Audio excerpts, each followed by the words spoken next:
খবর 24 সাথে আপনাকে স্বাগত। নতুন নতুন খবর জানার জন্য আমাদের চ্যানেলে চোখ রাখুন। ভয়ঙ্কর ঘটনা, প্রতিবেশী লালসার শিকার যুবতী, বাড়িতে ঢুকে জোর করে ধর্ষণের অভিযোগ। যুবতীর 2 সন্তানের সামনেই তার মুখে শরীরে অ্যাসিড ঢেলে দেয় অভিযুক্ত। বর্তমানে ওই যুবতীর অবস্থা অত্যন্ত সংকটজনক। পলাতক অভিযুক্ত। ভয়ঙ্কর ঘটনাটি ঘটেছে অসমের কাছাড় জেলায়।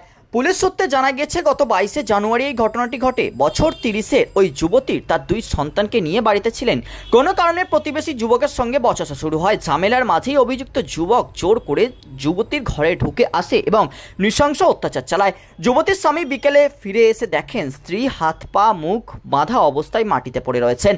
তার শরীরে অ্যাসিড জাতীয় কোনো কিছু ঢালা আছে। যন্ত্রণায় ছটফট করছেন স্ত্রী। দ্রুত স্ত্রীকে নিয়ে শিলচর মেডিকেল কলেজে নিয়ে যান। বর্তমানে হাসপাতালেই চিকিৎসাধীন ওই যুবতী। তার অবস্থা সংকটজনক। অন্যদিকে ঘটনার পর থেকেই পলাতক অভিযুক্ত প্রতিবেশী। তার বিরুদ্ধে যৌন নিগ্রহের মামলা দায়ের করা হয়েছে। নির্যাতিতার মেডিকেল টেস্ট করানো হবে, তারপরই জানা যাবে যে তাকে ধর্ষণ করা হয়েছে কিনা। রিপোর্ট খবর 24/7।